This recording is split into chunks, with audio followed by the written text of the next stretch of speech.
All right, today's lesson, instead of exponential growth, we're going to be looking at exponential decay functions.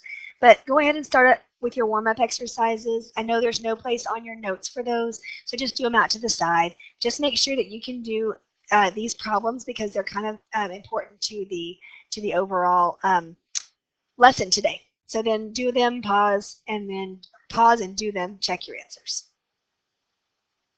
Okay. All right, there are the answers. If that is not what you got, would you please double check and see if you can figure out where your mistake was, and if not, bring those questions to class. All right, so just like yesterday, we're going to write a function rule, and we're going to tell whether the table represents an exponential function, and then we're going to write a rule for the function. It's just going to look a little different today.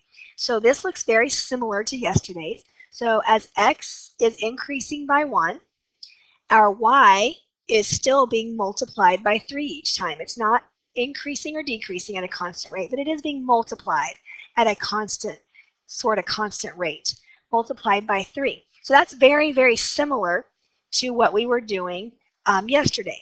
The difference is going to be this. We know our b value. We know our b is going to be 3.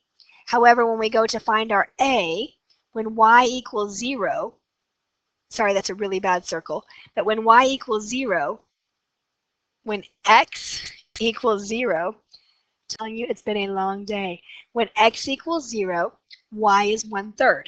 So in this case, our y is not, our a is not 1, our a is 1/3, because a is what y equals when x is 0. So let's go back and look at this equation. And when x is 0, y is 1/3, so therefore that is our a. So now we know our b, and we know our a, and you would think, well, Miss Baynes, why can't those just cancel out? But the reason the 1/3, here's the equation, the reason this can't cancel out is because we have an exponent right here, okay? We have an exponent. So we can't actually cancel that out because we have to do order of operations, and exponents comes before multiplication. So we can't just cancel those out and say 1 to the x power. That would not work.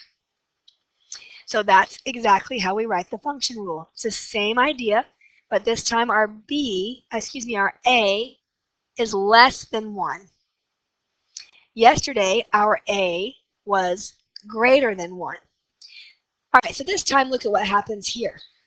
Okay, what happens here is we have, our b was greater than 1 yesterday. What happens here is as our x increases by 1, our y is being multiplied by 1/4.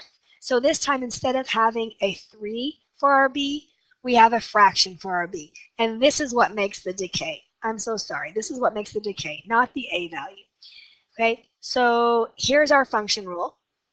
Same idea as we did yesterday. Our b is 1/4. And again, I want you to look at this table. Okay, this table, we're going down from 4 to 1. So if we multiply by 1/4 there, 1 times 1/4 is 1/4. It might not be quite that easy to see each time, but I'm hoping it kind of is. Okay, but basically we're dividing each of these by 4, and that's the way you want to look at it. Divide by 4, divide by 4, divide by 4. But remember that dividing by 4 is the same thing as multiplying by 1/4. Okay, so if you can see the division, that'll help you figure it out. But remember, dividing is the same thing as multiplying by the reciprocal. Okay, all right, so that being said, we found our b, and then a is what y is when x is 0. So go back to your table. This time our a is 1. So here would be my equation. Okay, my a is 1, so there's an understood 1 out here. So 1/4 to the x power. This is going to be an exponential decay because this b is less than 1. The original problem we did is an exponential growth because my b is greater than 1. If my b is greater than 1, we're going to have a graph that increases. Okay? If my b is less than 1, we're going to have a graph that decreases. Like this. Okay, just kind of putting that out there for now.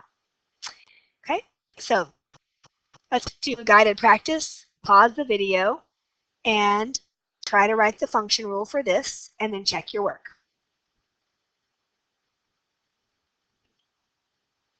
Okay, so hopefully this is what you came up with.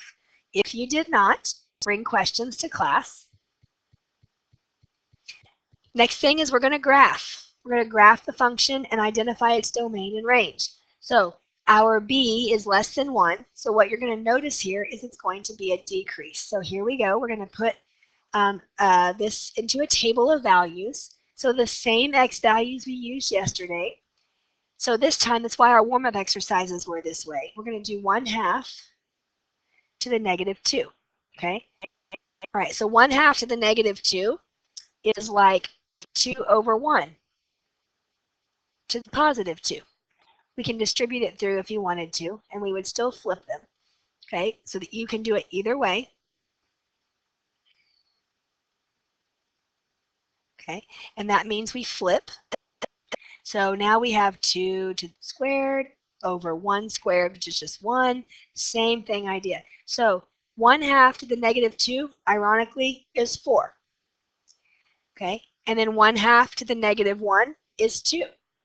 Does everybody see that, I hope? 1/2 to the -1 means I just take the reciprocal to the +1. So that equals 2. And then 1/2 to the 0 power is 1. 1/2 to the first power is 1/2, and 1/2 squared is 1/4. So everybody can see how this is decreasing. So there's my table of values, and there is my graph. Plot the points, and bear with me, I'm not good with this, but connect, and it's going to get closer and closer to the x-axis without ever touching. Okay? So this is called exponential decay. It's decreasing. The y, as x increases, the y value gets closer and closer to the x-axis. On a growth, as x increases, the y value gets further and further away from the x-axis. So that's the difference. Okay? The domain is all real numbers because any value can be x, but just like yesterday, the range is only positive numbers, positive real numbers. Okay, now we're going to compare the graphs. I'm going to talk a little bit more about these. I didn't talk about these enough yesterday. So here's our problems. Okay, here are our graphs. So we're comparing it to y equals 1/2. We're comparing it to this one. Okay, so this one right here, this one decays right here, just kind of normally. Y equals 3. This one's going to decay much more quickly. Okay, it's decaying at a more rapid rate. This one is not quite a flip or a reflection. It's a reflected stretch. It's a reflected stretch. So let's look at how they word it. Because the y values for y equals 3 times 1/2 x are 3 times, the graph is a vertical stretch. Okay, so it's just a stretch. It's just like you're taking that arrow and you're just pulling it up more quickly. Okay, and then because the y values for y equals -1/3 times 1/2 x, they are -1/3 times the corresponding. So in other words, it's a vertical shrink and a reflection. So it's a shrink and reflection. You guys, reflection, this is the key term for when it is flipped over the x-axis. So please make sure when you're comparing, that's the term you're using, is reflection. And then make sure you're using stretch or shrink. That's the words you're going to use for comparison. Okay? All right. Here's your guided practice. So go ahead and pause the video. And you're graphing this function right here. Hope you have a calculator. If not, use your phone. Flip it on its side. You get a scientific calculator. So make a table and then identify its domain and range. And then check your answer. Okay, your graph should look somewhat like this. it should pass through 0, 1. Domain is all real numbers because x can be anything. Remember, domain is your x values. Your range is your y values, all positive real numbers. Okay? Oh, that's the end. I tried to make it easy. All right, you guys have a good evening. See you tomorrow. Please bring questions to class.